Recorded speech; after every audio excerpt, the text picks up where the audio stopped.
Hey guys, so as the title alludes, today we're going to be talking about tank setup, maintenance, and cleanup. Beforehand, I would like to talk a little bit about my little girl Rose, because I haven't updated you guys on her and I figured at least one of you would like to know. I know you're here, Kaylin. Now, Rose is in shed right now, so I'm only going to hang out with her a little bit, but I just wanted to show you guys off to her. She's doing fairly decent. Look at her, she's so pretty. Well, back to the topic of the video.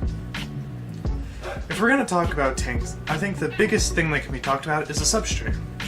You can use a variety of substrates in regard to the snake or reptile or whatever you're caring for.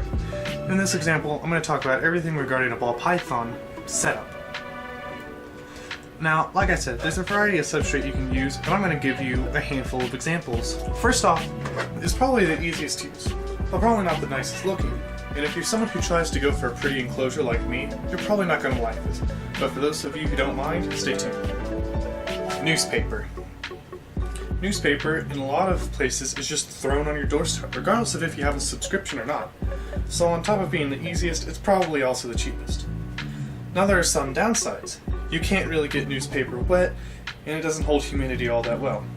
In some cases, if you have an albino or a lightly colored animal, it can also stain their scales. Not the nicest thing. Aside from that, if you have a low humidity reptile that won't get stained, then I think it might make a decent enough substrate. Paper towel. Now paper towel is around about the same as newspaper, except for the staining thing. It's a cheap substrate that makes cleaning very easy and takes hardly any time. But like newspaper, it doesn't make the tank look very pretty and doesn't really work for me. On top of that, again, you can't get it wet, otherwise it gets all soggy. It's just nasty, and in my experience, it's not all that fun of a thing to work with. Now, one good thing I will say is that it can be very helpful with other substrates, especially the cleanup process, which I'll get to in a minute. Now, the next three substrates are all different, and they look different, and they do different stuff. All around, they're just different. Now, we're getting into the pretty substrates and nice-looking substrates, the things that work well with making themes or environments that you're going to make for your animal. First off, let's talk about aspen snake bedding. Now, aspen is essentially going to be used for your lower humidity reptiles, as it can't really hold that much humidity before it gets soggy and moldy.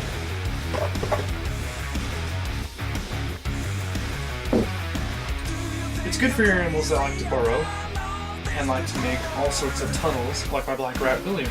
He doesn't even use his hides because he just tunnels. And now, arguably the most recognizable snake bedding, Eco Earth Coconut Husk. Now, Eco Earth looks very nice and it holds humidity moderately well. But if you get it too wet, it turns into soggy peanut butter, and during the winter when humidity is at its lowest low, it can let you down by losing humidity fairly quick. And finally, on my list of substrates, forest floor or cypress mulch, which is the same thing. Now, with cypress mulch, it's important that you get a decent brand that doesn't use any chemicals or dyes or any sort of things like that, as that can be harmful to your animal. The specific brand I use is Forest Floor by Zoomed. They don't use any sort of chemicals, dyes, or anything like that, so it's a win for me. And this can be argued to be the most popular brand of substrate out there in a constant fight with Eco Earth. In my experience, it holds humidity the best out of anything you can get.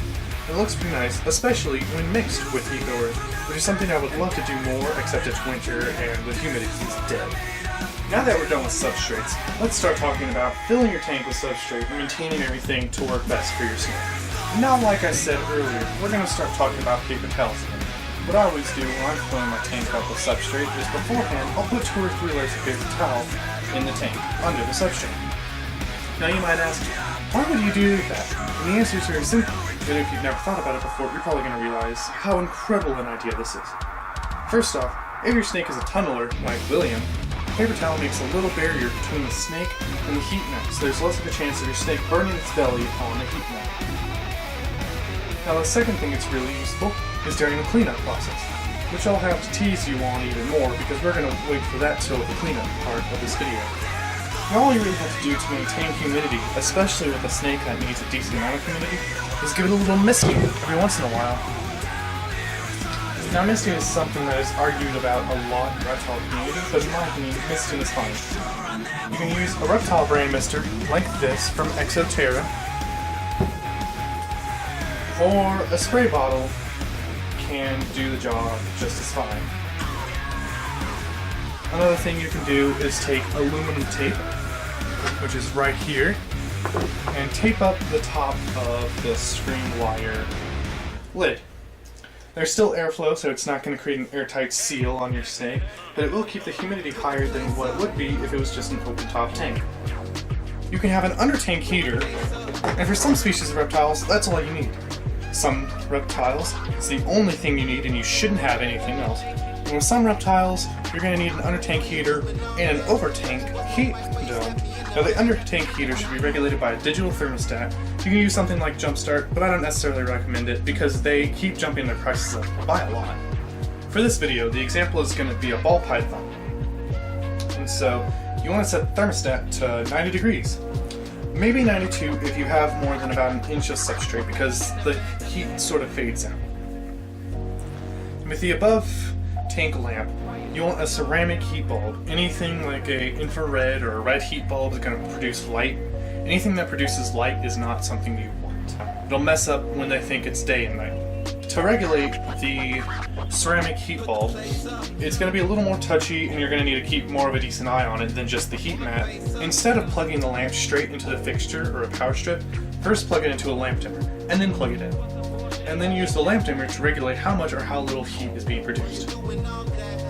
To check how much heat is being produced, you need to have a heat gun or have a hydrometer that has a built-in thermostat. Like this, you can't really at all see it, but up here it tells the temperature as well.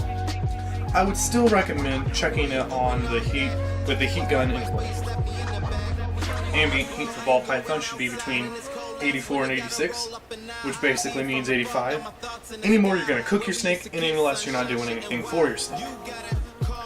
And here's the biggest reason I suggest laying down paper towel before you put your substrate in the tank. The biggest reason I do this is because all you have to do to clean your tank is roll the paper towel up with all the substrate in it. Using the paper towel makes the cleanup that easy. Example. You just roll it up. And it's all there. Now every time I go to the store, I always save my grocery bags. Because with your little substrate burrito, you can put the substrate burrito in the plastic bag, tie up the plastic bag, and throw it out. It's that easy. Like so. Now, you might have to do a little bit of extra cleanup. It's not a perfect solution, but it works pretty well. You can vacuum that up, you can pick it all up, you can do whatever you want. And it's really that easy.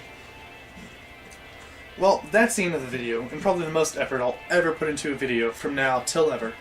I'm Jake, and if you liked the video, please make sure to give it a like and subscribe. See you guys later, and have a good day.